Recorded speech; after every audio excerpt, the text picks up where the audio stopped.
Afganistán. El legado de la guerra.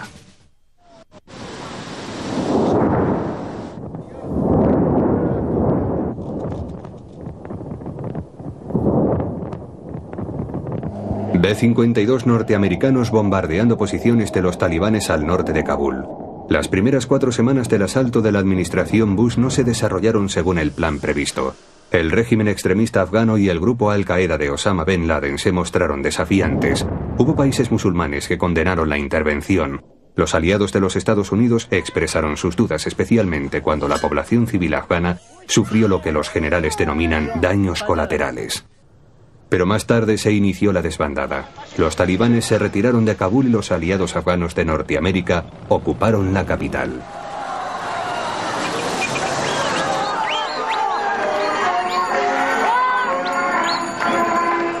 Entonces se presentó el auténtico problema. ¿Podrían los Estados Unidos y otros países occidentales traer una paz duradera a este expoliado país y a su pueblo? ¿Habría aprendido Occidente su lección de historia afgana o estaría condenado a repetirla? Existe un inquietante tópico histórico acerca de la guerra en Afganistán. Los ejércitos extranjeros van allí para fracasar. Y eso se debe tanto por su combativa población de muy diversas etnias como a su tierra que parece creada para frustrar las invasiones. Este país pobre pero estratégicamente situado ha venido derrotando a conquistadores desde los tiempos de Alejandro Magno hasta el Imperio Soviético del pasado siglo.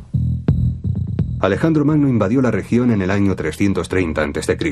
Durante 3 años condujo a sus ejércitos hacia el este, luego se adentró por el norte. Pero sus intentos de conquistar esta tierra y proclamarse Dios fueron en vano. 4 años después de que sus legiones se retiraran maltrechas, Alejandro murió de unas fiebres. Tenía solamente 33 años. Más de 1000 años más tarde, Gengis Khan asoló la región. El brillante guerrero mongol destruyó ciudades y masacró pueblos enteros, tratando de suprimir la cultura islámica. Pero menos de un siglo más tarde, el Islam había regresado a Afganistán y prosperaba de nuevo. La posición geográfica de Afganistán fue siempre la clave para controlar el subcontinente indio. Se trata de un cruce de antiguas rutas comerciales con un potencial inmenso para crear otras nuevas. Oleoductos, redes de energía eléctrica y, como siempre, rutas para la invasión. Los planificadores norteamericanos en su campaña contra el terrorismo trataron de limitar sus objetivos a los talibanes y a Osama Bin Laden. Eran conscientes de que otras superpotencias habían fracasado anteriormente en Afganistán.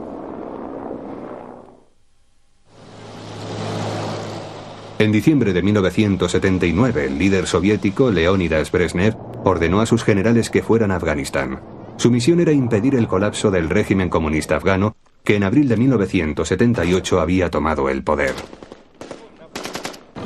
La política represiva comunista había originado una guerra civil contra los grupos islámicos tradicionalistas. Las fuerzas soviéticas trataron de eliminar a los rebeldes atacando valles como este de Kunar, que yo filmé en 1980. El Kremlin confiaba en que conquistando Afganistán, el Imperio Soviético impediría las incursiones islamistas contra sus repúblicas del sur. Pero al emplear la violencia, el Ejército Rojo consiguió que hubiera más civiles afganos que apoyaran a los muyahidines, los guerreros sagrados.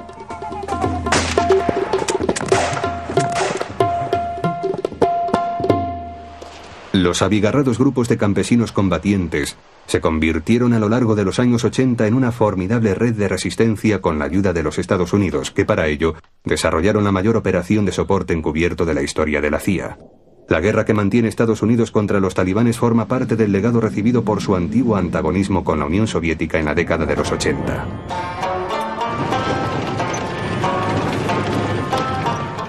Mi camino de vuelta a Kabul comienza en el norte, entre los picos del Hindu Kush. Luego iré hacia el sur, atravesaré los campos de batalla clave de la guerra contra los soviéticos, el valle del Panjshir.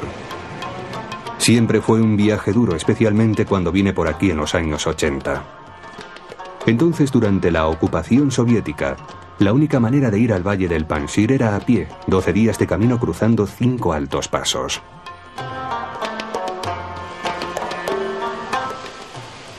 En el norte había un jefe de la guerrilla afgana que obtuvo más éxitos que ningún otro contra el ejército soviético, Ahmed Shah Massoud. Desde el valle del Panjshir, su hogar, los muyahidines de Massoud se expandieron hacia los valles y provincias vecinas del noreste. Nuestro objetivo principal es resolver las diferencias entre los distintos grupos de muyahidines. Queremos unirlos, organizarlos y mejorar nuestra capacidad combativa en el norte de Afganistán.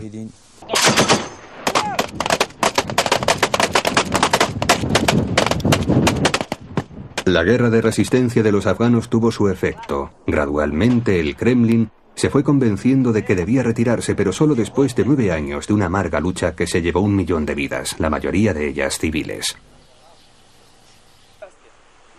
Massoud recibió solo una pequeña parte de la ayuda norteamericana. Su idea de un Afganistán independiente chocó contra la política de Pakistán, el intermediario de los americanos. Los pakistaníes canalizaban el dinero y las armas americanas para las guerrillas afganas favorables a los objetivos pakistaníes. Algunos, como Gulbuddin Hekmatyar, eran claramente antiamericanos. Massoud y sus gentes subsistían principalmente gracias al carisma de su dirigente. En lugar de exigirle lealtad al pueblo, Massoud trataba de merecerla. Tanto él como sus lugartenientes escuchaban las ideas y los problemas de sus gentes. Sin la comida y el refugio que los civiles podían ofrecerle, las guerrillas de Massoud tenían pocas probabilidades de derrotar a los soviéticos. En los años 80, así como en etapas más avanzadas del conflicto, se quejaba de que los países occidentales no hacían lo suficiente para detener la guerra en Afganistán. Oímos muchas cosas por la radio acerca de la ayuda occidental, pero prácticamente, dentro del país, no vimos ninguna que fuera realmente efectiva para nuestro pueblo, excepto alguna ayuda médica y económica, como cuando nos daban trigo y harina, pero en cantidades muy limitadas. El carisma del jefe y la camaradería que inspiraba entre sus hombres hacía que su grupo destacase entre las otras partidas muyahidines. Por ello se convirtió en el enemigo número 1 de los rusos. En julio de 1986, los guerrilleros de Massoud me llevaron a un cerro para que viera los restos de algunos helicópteros soviéticos.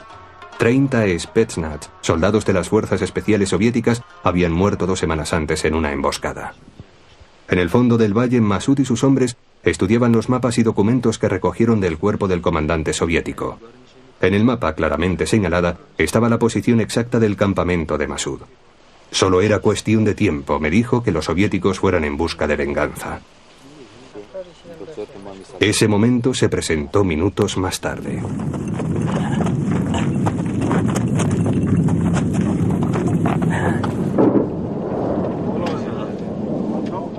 Aviones soviéticos de ataque bombardearon el campamento.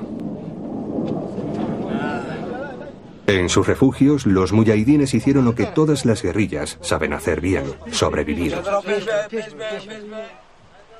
Al cabo de media hora la vida volvió a la normalidad. Massoud apareció gastando bromas y preguntó cómo se veía el ataque a través de la lente. La funda de la cámara fue lo único que resultó dañado durante la incursión. Massoud ordenó que fuéramos a comer. Dijo que los soviéticos no debían alterar la rutina de la guerrilla. Había escapado por los pelos. La campaña aérea soviética era mortífera, especialmente contra los civiles. Esto quedó trágicamente claro para mí cuando visité el pueblo de Safedshir. Era una base clave en las alturas del valle de Panjshir para los hombres de Massoud. El jefe local era Gulzar Khan, muy apreciado por sus hombres. Gulzar se había ganado el apoyo de los lugareños, dedicados al cultivo en el fondo del valle y a cuidar rebaños en las montañas circundantes. Cuando aparecieron los aviones militares soviéticos durante el verano de 1986, los hechos tomaron un sesgo mortífero y familiar. En primer lugar, la base de la guerrilla fue bombardeada. Las cuevas nos protegieron contra las explosiones, pero la habitación donde yo había estado resultó destruida. ¿Qué le había ocurrido?, me pregunté a la gente del pueblo de arriba. Gulzar me llevó a la montaña. Los pilotos soviéticos habían tomado claramente las granjas familiares como objetivo. 11 personas murieron. Mahman Najim y su familia sobrevivieron. Limpiaremos los restos, me dijo, y reconstruiremos todo. Pero en los Altos Prados había un gran motivo de dolor. Habían matado a un chico de 5 años llamado Kanaka que fue enterrado antes de la puesta del sol. Gulzar explicó por qué se encontraba allí un cámara extranjero. Los aldeanos dijeron que se alegraban de que alguien hubiera presenciado la crueldad soviética. Pero el mejor amigo del niño muerto, Kusal, solo pensaba en una cosa: decirle adiós.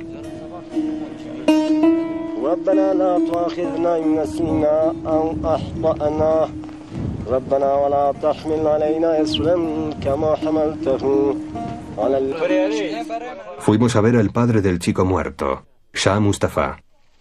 Estaba malherido y aunque un sanitario ayudado por Gulzar se las arregló para retirar la metralla de su cuerpo, no se esperaba que Mustafa sobreviviera al amanecer. Al día siguiente, Gulzar prometió que los muertos serían vengados. Los soviéticos, dijo, serían expulsados de Afganistán. Gulzar no se equivocó. Pero solo después de que él también pagara un duro precio por el ideal de que su país fuera libre de la ocupación extranjera.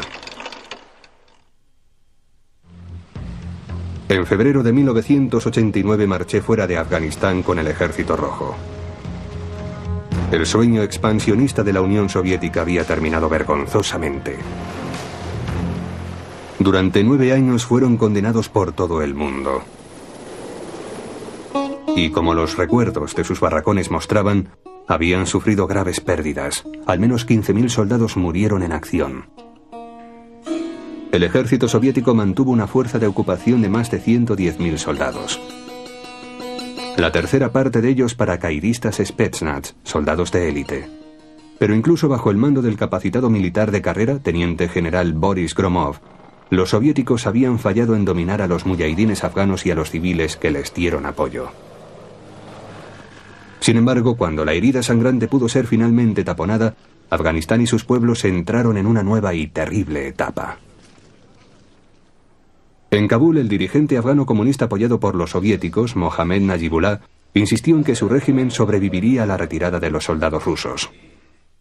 El ejército del régimen dirigía las defensas de la capital en solitario, manteniendo a raya las guerrillas.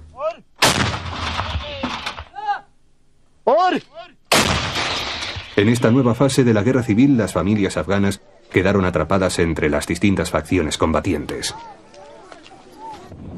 En el hospital quirúrgico de la Cruz Roja ingresó una oleada de niños, víctimas de los combates. Sufrían quemaduras por bengalas. Habían sido heridos por los misiles Scud, tiroteados por los soviéticos en retirada. Solo en el primer fin de semana antes de la retirada, 16 chicos de Kabul habían perdido algunas de sus extremidades debido a las minas antipersona que inundaban las posiciones soviéticas abandonadas. Entre ellos se encontraba un chico de 14 años llamado Raz Mohammed. Había perdido ambas piernas. Cuando lo filmé, su padre, Kumandan y 2 enfermeras afganas le estaban diciendo que tenía que ser valiente. Su primo, Lal, que perdió una pierna y un ojo a causa de la misma mina, estaba en el quirófano y no se esperaba que saliera con vida.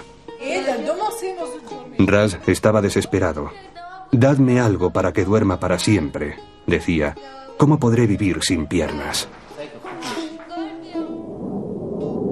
La desesperanza se había apoderado del país, pero faltaba por venir la mayor batalla de una nueva guerra.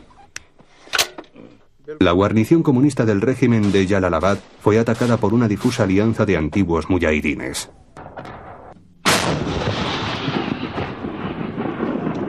Las guerrillas rodearon la ciudad y el aeropuerto. Se destruyeron los depósitos de municiones, pero los atacantes estaban fuertemente divididos. Ignorando las recomendaciones de sus consejeros militares americanos y pakistaníes, los jefes del denominado gobierno interino afgano peleaban entre sí.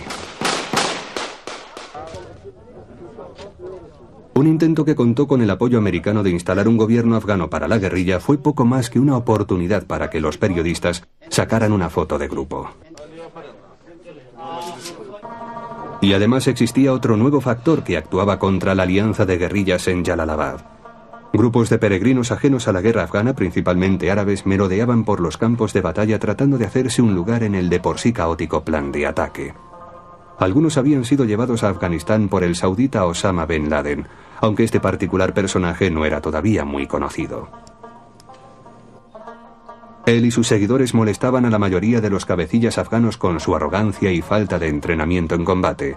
Se les conminó a marcharse y al menos 6 árabes fueron ejecutados por los afganos porque no querían.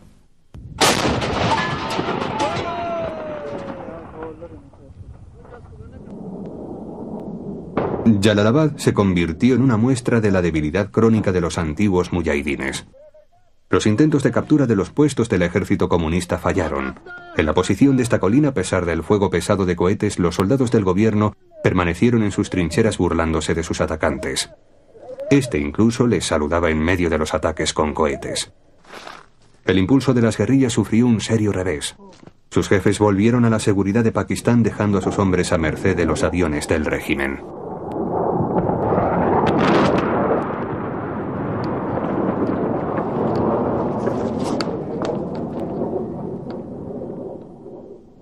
Armados con misiles Stinger suministrados por los americanos, las guerrillas devolvieron los golpes.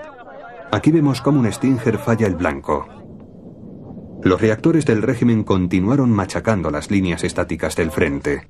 La fatiga del combate se impuso. Los jóvenes combatientes experimentaban desaliento y fatalismo.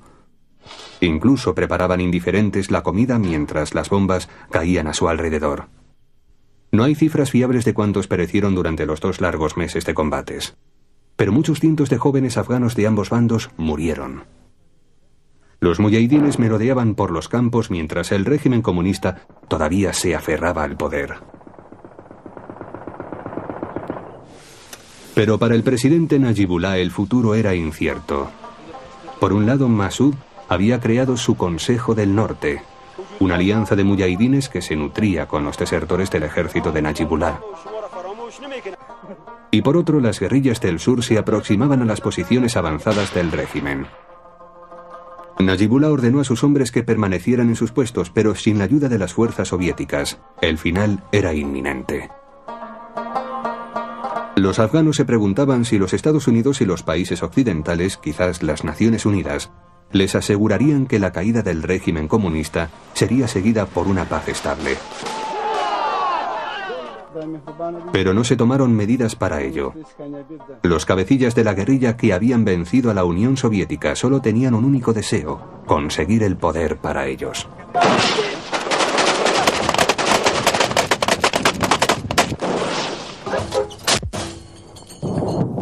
Pronto, a los 2 grupos contendientes, el comunista y el anticomunista, les sucedieron no menos de 9 facciones en liza. Para el pueblo afgano, lo peor estaba todavía por llegar.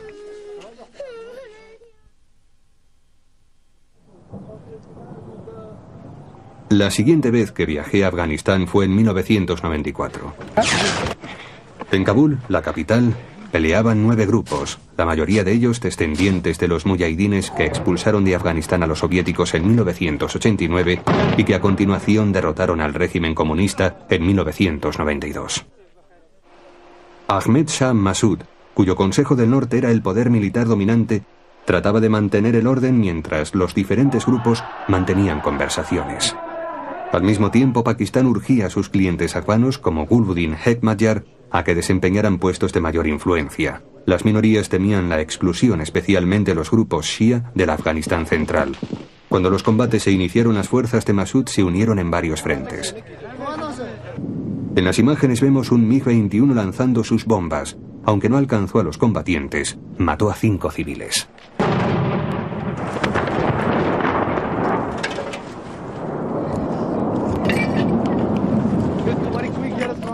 El avión militar atacó siguiendo las órdenes de uno de los más traicioneros cabecillas, Abdul Rashid Dostum.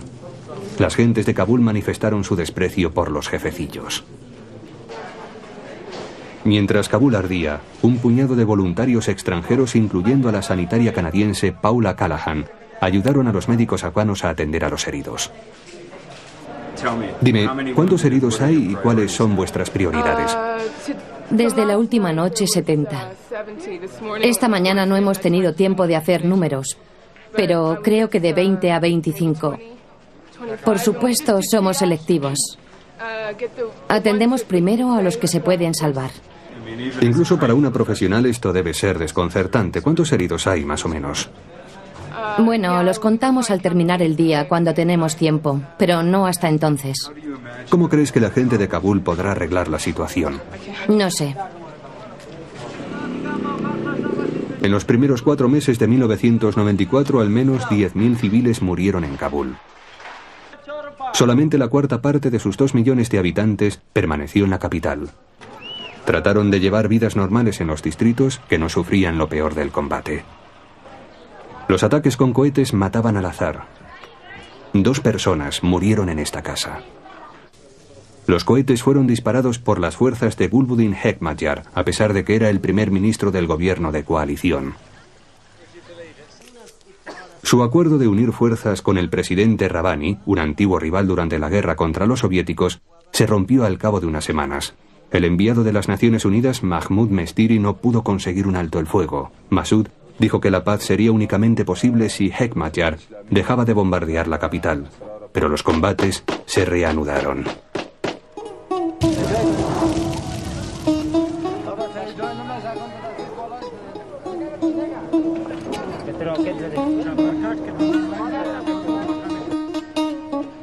Los bazares estaban destrozados y vacíos. Esta es una escena del mismo mercado en 1991, justo antes de la victoria mujahidín contra el régimen comunista. En aquel tiempo Kabul tenía un intenso tráfico, pero la guerra civil lo cambió todo.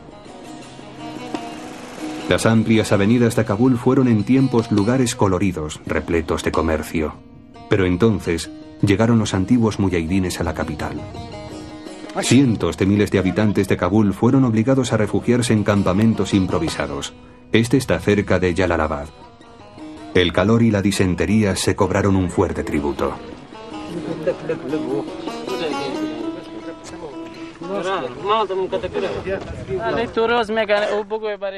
Juzgue por sí mismo. 4 o 5 niños mueren aquí todos los días. Nuestros jefes son culpables ante los ojos del pueblo. Fíjense en nuestras condiciones, vivimos en un desierto. ¿Por qué las Naciones Unidas, si es que existe tal cosa, no nos ayudan? Bombardean nuestras casas y los muertos se quedan dentro. Durante 4 meses no hemos podido retirar los cadáveres. ¿Qué esperan que esta gente honrada e inocente haga?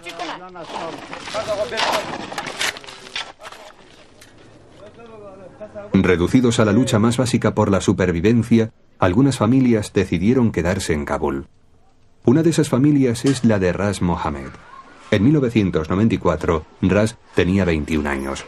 Junto con sus padres y 9 hermanos, sobrevivió a pesar de las heridas causadas por la mina que casi acabó con su vida 5 años antes, en 1989. Esta lucha de ahora es solo por el poder. Antes, con el antiguo gobierno, había una especie de paz, pero ahora los cabecillas luchan por el poder. Nazanin es la madre de Ras. No tenemos nada, ni siquiera un mendrugo de pan. Estamos desesperados, no tenemos siquiera un vaso para beber agua. Bebemos de nuestras manos, en la bomba de agua.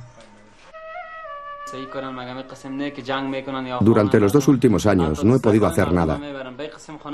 No tengo dinero. Incluso los que trabajan para el gobierno y que no están mutilados no tienen trabajo. Antes podía trabajar en cualquier parte. Ahora con los combates es imposible. He intentado trabajar en una sastrería, pero con mi silla de ruedas me resulta difícil llegar allí. Como la mayoría de los afganos, la familia no podía entender por qué los Estados Unidos y otros países occidentales, después de haberles ayudado a expulsar a los invasores soviéticos, los habían abandonado a su suerte frente a los grupos más antidemocráticos. Esta no es una guerra santa. 2 musulmanes no pueden luchar el uno contra el otro. Un hermano está matando al otro, no hay duda. Ambos bandos consiguen dinero fuera del país. Cuando cae un cabecilla, otro pelea por ocupar su puesto. Lo hacen por turnos. Y mientras tanto, destruyen a Kabul. No necesitamos un primer ministro o un presidente. Necesitamos paz. Solo conseguiremos la paz si los cabecillas se reúnen para elegir un consejo que gobierne pacíficamente al país. No se puede dirigir una nación en esta situación, peleando el uno contra el otro. Incluso se saquea la madera de las casas destruidas. No es forma de dirigir un país y cada cabecilla lucha por su propio reducto. Habrá que empezar de una nueva manera. Y esa manera nueva, paz y reconstrucción, comenzó en 1994, no muy lejos de Kabul, a 80 kilómetros del valle de Panjshir. Allí se inició la reconstrucción, las cosechas consiguieron rendimientos cercanos a los de antes de la guerra. Pero son los habitantes de los pueblos los que han vivido las más sorprendentes experiencias. Hace 8 años presencié un bombardeo de los soviéticos, fue en julio de 1986. Me dijeron que Shah Mustafa no sobreviviría a sus heridas. Parece que se equivocaron. Aquí tenemos al Shah Mustafa de 1994. Aparenta más de 36 años, pero al fin y al cabo vive. Con el paso de los días y de los meses, fui mejorando.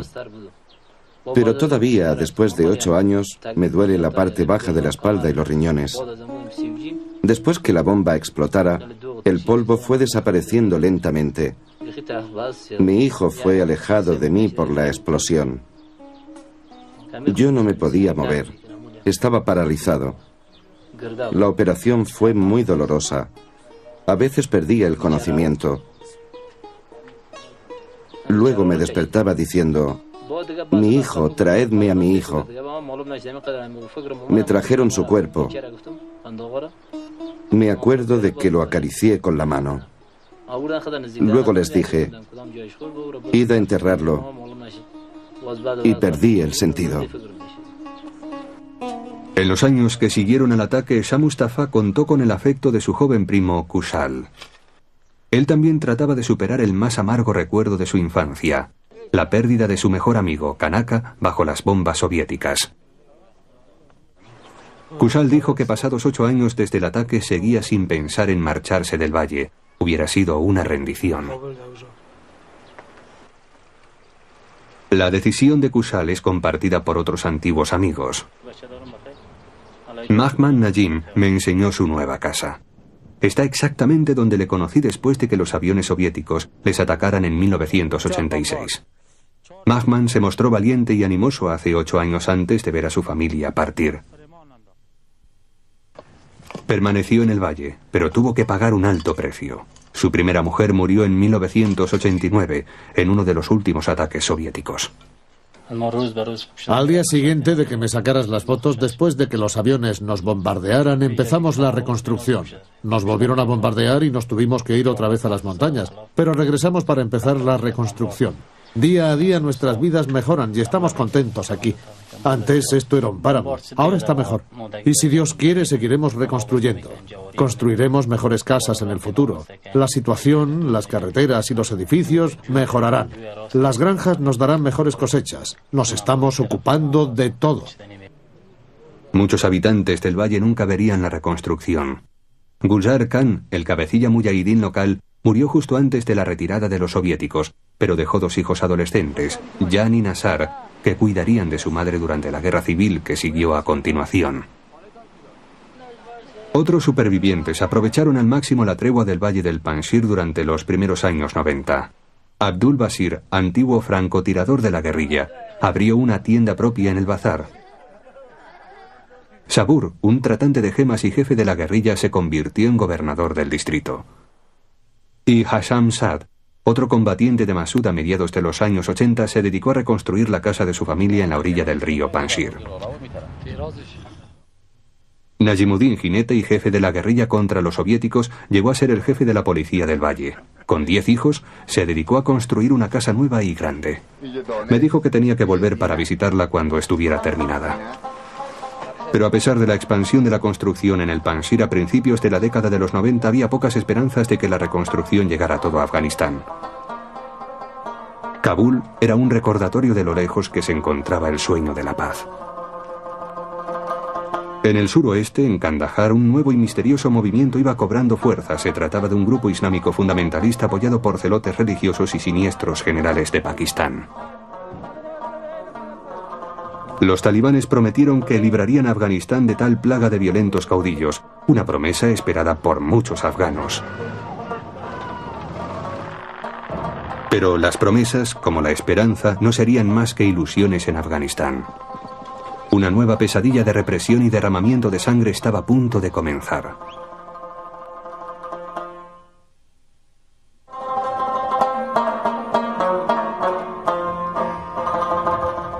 Kabul, 1996. Ahmed Shah Massoud, ministro de Defensa de la facción del gobierno dirigido por antiguos grupos de muyahidines, se enfrentaba a la peor derrota militar de su carrera.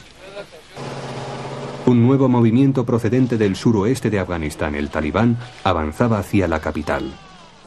Los talibanes prometían asentar el orden, un mensaje esperado por los afganos, ya que las partes contendientes del gobierno poscomunista solamente habían causado destrucción. Pero los talibanes representaban algo más de lo que aparentaban. Estaban apoyados por militares pakistaníes que seguían tratando de influir en Afganistán y contaban con el patrocinio económico de varios extremistas de estados ricos del Golfo Pérsico, entre ellos el saudita Osama bin Laden. Las unidades combatientes talibanes disponían de gran movilidad gracias a sus camiones ligeros. Parecían imparables. Massoud ordenó que sus fuerzas abandonaran Kabul. Al norte de la capital, en su tierra, él y sus lugartenientes pensarían en lo que tenían que hacer. A su pesar, Massoud decidió que el paso sur que daba acceso al valle del Panjshir debía ser bloqueado. Volaron la carretera. El avance talibán se detuvo, temporalmente.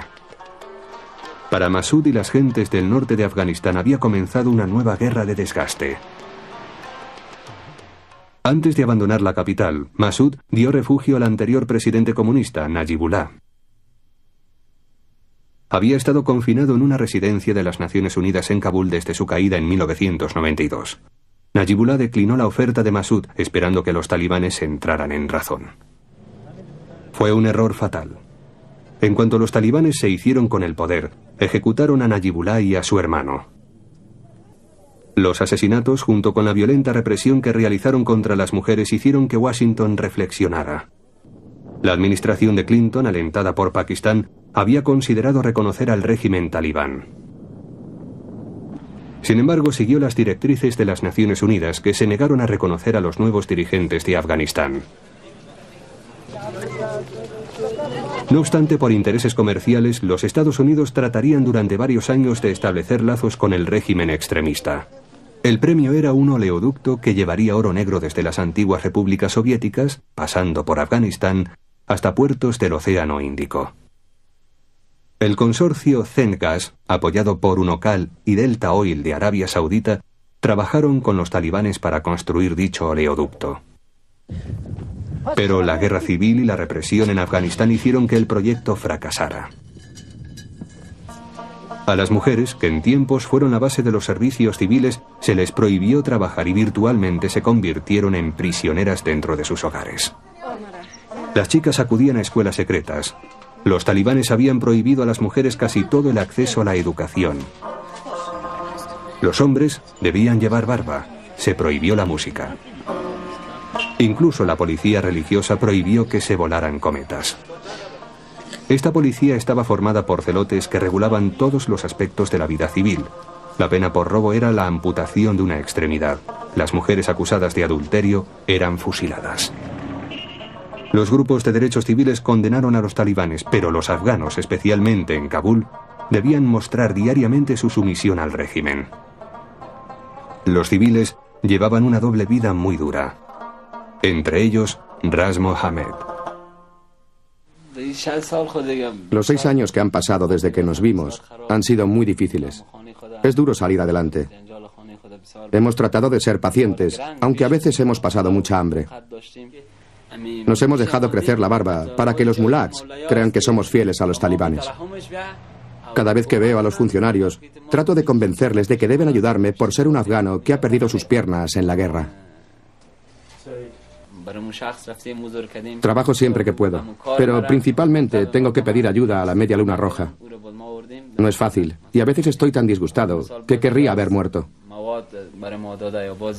Pero he sido paciente, he suplicado a los funcionarios talibanes que me ayuden. Así es mi vida. El padre de Ras, Kumandan, consigue de vez en cuando trabajo de conductor, pero la paga es pequeña. Sin embargo, hubo alguna buena noticia. Ras se casó con una chica refugiada del Panjshir. Mis padres me animaron a casarme. Dijeron que me estaba haciendo viejo y que necesitaba a alguien que me cuidara. También dijeron que los hijos podrían ayudarme en el futuro. Pedí dinero prestado y me casé. Ras y su mujer tienen 2 niños. El superviviente de una mina soviética es ahora un orgulloso padre. Para mí es difícil manejar una familia como la mía.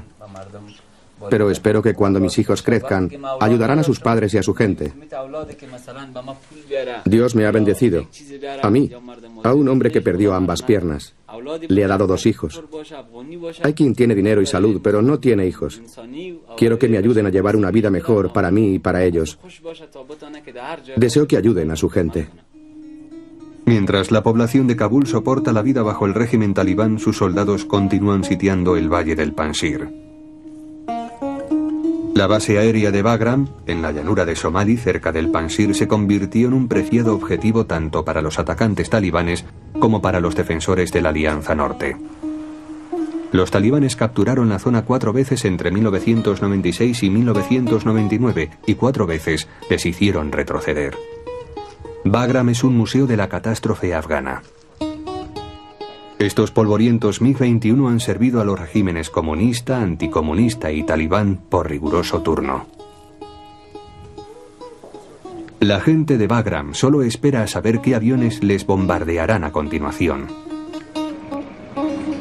En el valle del Panjshir la reconstrucción no ha podido iniciarse debido a los continuos combates. Muchos de los cabecillas del valle han perecido en ellos. Najimuddin, el jefe de seguridad del Panjshir, murió luchando en Kabul contra los talibanes. 2 de sus 10 hijos, Amina y Nilab, rezan ante la tumba de su padre. Habrá más lucha y muertes en Afganistán. Los talibanes han prometido conquistar el valle y todo el norte. Pero cuando en abril de 2001 se cumplía el 23 aniversario de una lucha sin descanso, los talibanes y su singular huésped estaban a punto de excederse en sus más sangrientas ambiciones. Abril de 2001. Ahmed Shah Massoud fue invitado a hablar en el Parlamento Europeo de Estrasburgo. El legendario León del Panjshir, el jefe de la guerrilla que castigó más que ningún otro a las fuerzas de ocupación soviéticas en la década de los 80, era ahora ministro de defensa de una reducida zona del noroeste del país. Dio un aviso a los países occidentales: detengan a los talibanes y a Al-Qaeda, o sufrirán las consecuencias. Dijo que a menos que las potencias mundiales ayudaran a pacificar su país, la violencia se extendería. Día tras día, los talibanes están más aislados en Afganistán. Y este aislamiento hace que busquen más apoyo de Ben Laden y de Pakistán. La llamada de Massoud no fue escuchada. La CIA le pidió su apoyo para vigilar a Ben Laden, pero para cuando terminó el verano de 2001, la Alianza Norte de Massoud no había recibido ayudas sustanciales para detener el avance talibán. Y entonces Osama Ben Laden atacó. El 9 de septiembre, Massoud fue asesinado por 2 suicidas de Al-Qaeda que se hicieron pasar por periodistas. El enemigo más peligroso de los talibanes había muerto. Los ataques contra los Estados Unidos siguieron 2 días más tarde.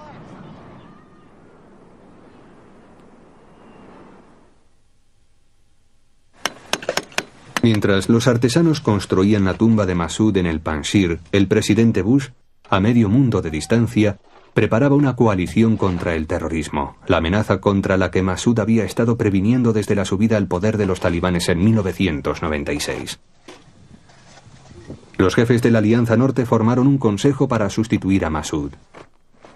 Se instruyeron a soldados para enfrentarse a los talibanes en el noreste y vengar al líder asesinado. De vuelta al valle del Panjshir, observo claramente que sus gentes se han dado cuenta de la nueva oportunidad que se les ofrece.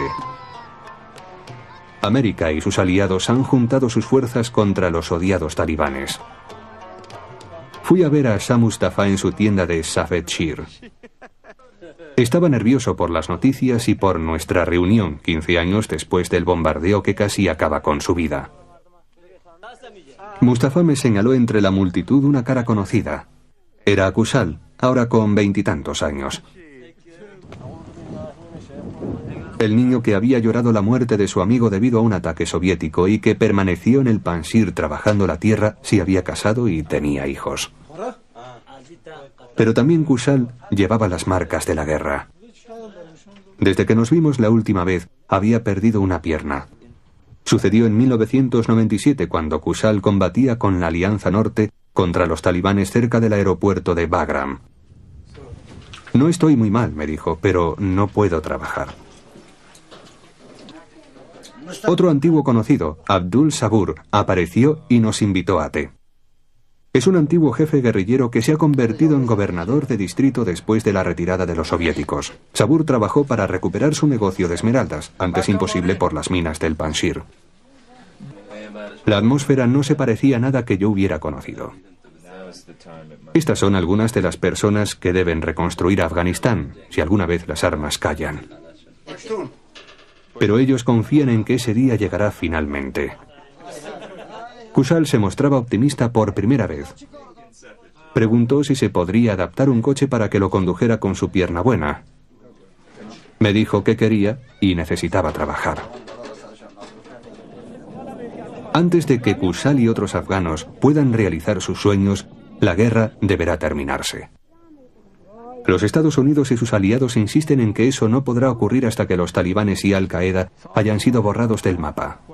Pero para asegurar ese objetivo, los países occidentales deberán involucrarse más en la formación de un gobierno estable que reconstruya el país. Porque, tal como la historia enseña, en Afganistán nunca tuvieron éxito las soluciones militares. Solo la cooperación de sus gentes, o la falta de ella, decidirá si los terroristas son eliminados de una vez por todas del país.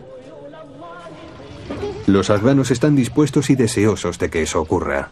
Brindarles esa oportunidad depende en gran medida de nosotros.